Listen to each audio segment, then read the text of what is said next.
Ladies and gentlemen, we are here again. We meet ourselves again at the precipice of yet again another small expose into Eliza Bleu. Now, this isn't going to start that way, and it's not titled that way either. So you're probably a little confused. I don't do the like, subscribe, so just do that. Just hit the like. Even if you don't watch past this point, just hit the like. Hit the like, because like it helps.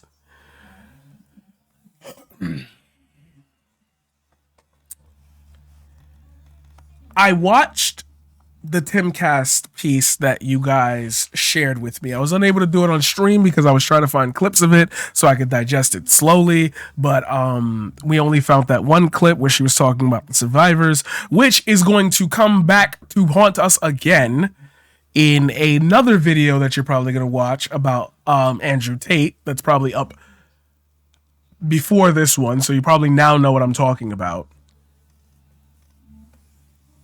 We got another nugget of a detail here. And this time, it feels like the simulation is just fucking with us. So let's start all the way in the beginning.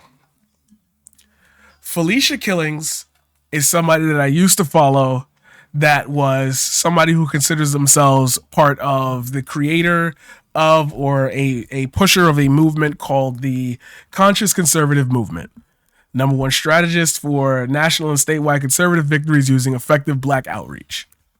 Regardless of your politics, that's what she lands at. She tweeted a post and said, "Black women during the 1960s, much like every other American, were skinny. All this anti-fat is anti-black is an attempt to normalize unhealthy lifestyles that are killing us." I want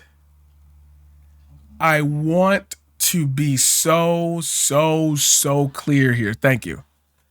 I want to be so clear here. That is not a real thing.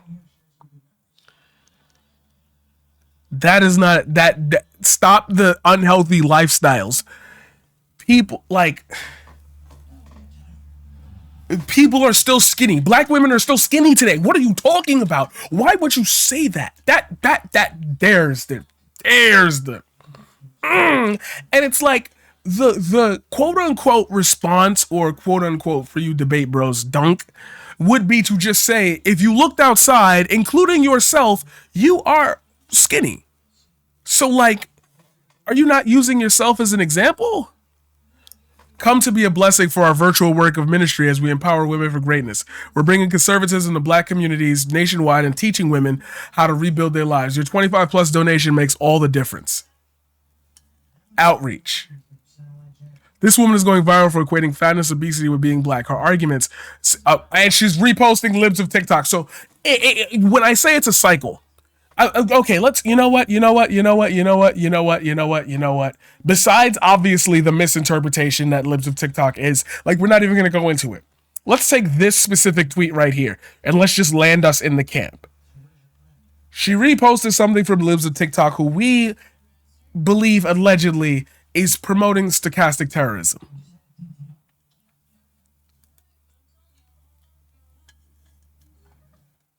Okay, whatever. But is this you? Former Solano County teacher sentenced for sexual misconduct with a student. A former high school English teacher has been sentenced to 30 days in the Solano County jail for having unlawful sex with a student in 2010. Felicia Killings, 28, pleaded no contest to one of 6 felony charges of unlawful sex with a minor under age 18 and was sentenced Tuesday. Solano County Deputy District Attorney Ngan said the remaining 5 felony counts were dismissed. How dare this woman create an entire historical falsehood about black people while harming people? I'm so tired of us. Then these Cartoon Network villainous drawn eyebrows, leave us alone. Here's a link to the first article that spells her first name in that same distinctive way that she spells it.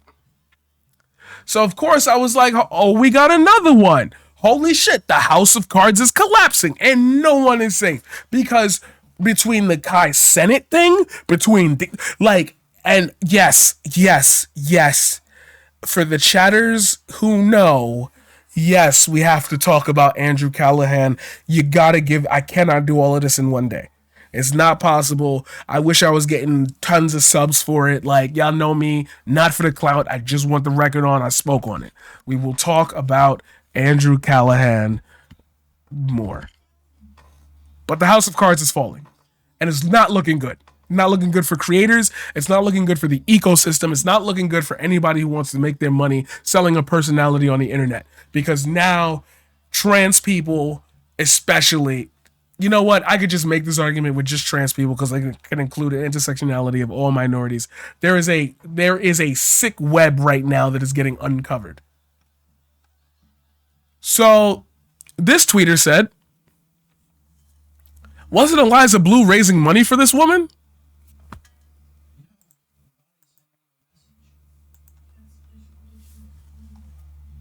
Hold up. Hold up. What? Not not our Eliza Bleu, right? No way. No way. Couldn't be. No way, right?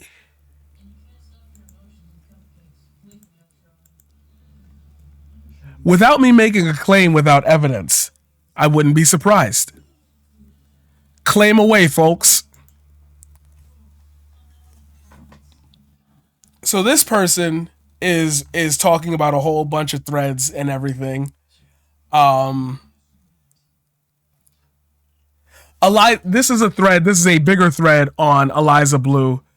Um it goes into this a person by the name of, let me get this right. I don't want to obviously, but this is an important story.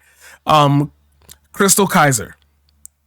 Crystal Kaiser is call for justice for Crystal Kaiser of Kenosha. Kaiser was 17, shot and killed a pedophile child sex trafficker to escape. She was wrongfully denied access to a self-defense law and her case is on appeal. It's more productive than attacking Kyle Rittenhouse.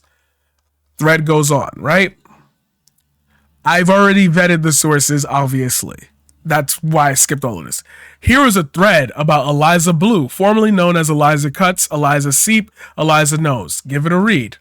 Imagine a public person who earns their living off of internet donations raising awareness, claims to be a sex trafficking survivor, refuses to name her abusers. Would naming abusers help others to stay away from them? While that's a really deep and maybe not the take that you want to have here, this public person claims, however, that she won't name her alleged sex traffickers due to fear of violence. Her father is a local elected official who got hundreds of thousands of votes running for lieutenant governor a few years ago. She has nothing to worry about. A public person naming their abuser makes them safer. Why? The abuser has no motivation to silence the victim before the victim can name them, since they have already been named. If anything ever happened to the victim, the abuser is the first person law enforcement would look at.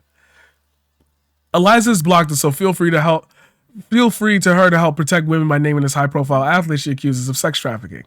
My trafficker at the time was a high-profile athlete. Why doesn't Eliza Bleu help warn other women by naming him if he has a high profile?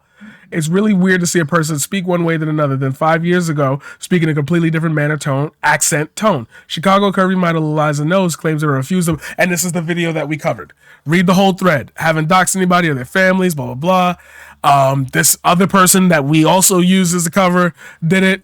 Oh, you mean this Eliza Bleu? Today, we launched an initiative to bless Eliza Bleu for her ongoing work against human trafficking. I'm especially grateful that she brings Black girl stories to the conservative space when others won't. Help us raise $1,000 and learn how funds will be spent. Thank you for the shout out. From the account that we currently know, Twitter is currently being sued by 2 minor male survivors. A video of the child exploitation was watched over 160,000 times on Twitter with over 2K retweets. The minors begged Twitter to remove the video. Twitter reviewed and also said no.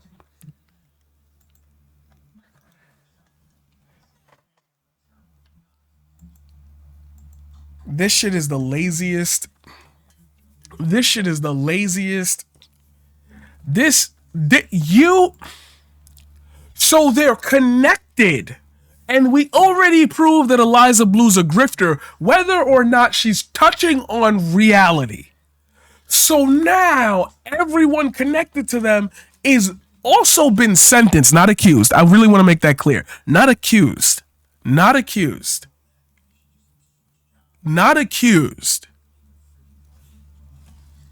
convicted, sentenced, spent time in jail for the thing that she is fighting against, and they fundraised money to get they fundraised together.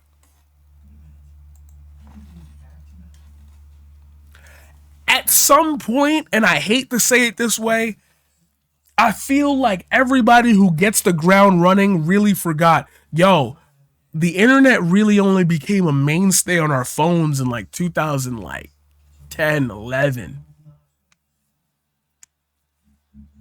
Is this Me Too ever bullshit too? See, this is what muddies the waters. And this is why I don't want to get into discrediting anybody that she's ever spoke up for. Because it's really easy to use people as human shields, as we just saw. So now that calls into question Elon's relationship with Eliza. That calls into question the statements that Eliza made that we covered on that other thread in the video about Andrew Tate. Because now these are questions. Is she specifically talking about the people that were rescued or that were in Andrew Tate's dungeon or whatever, his house, Hustlers University? Is she going to use the real stories to launch herself to fame off a bunch of lies? Should we care as much because it's still doing a good thing? The waters are murky now. And I said that in a video that you might not see. I tell you what, since we're at the end of the video, tell me in the comments down below if you want me to upload my initial reaction to Eliza Bleu on Timcast. Fair? Fair. And that is where I will see you in the next one. Good.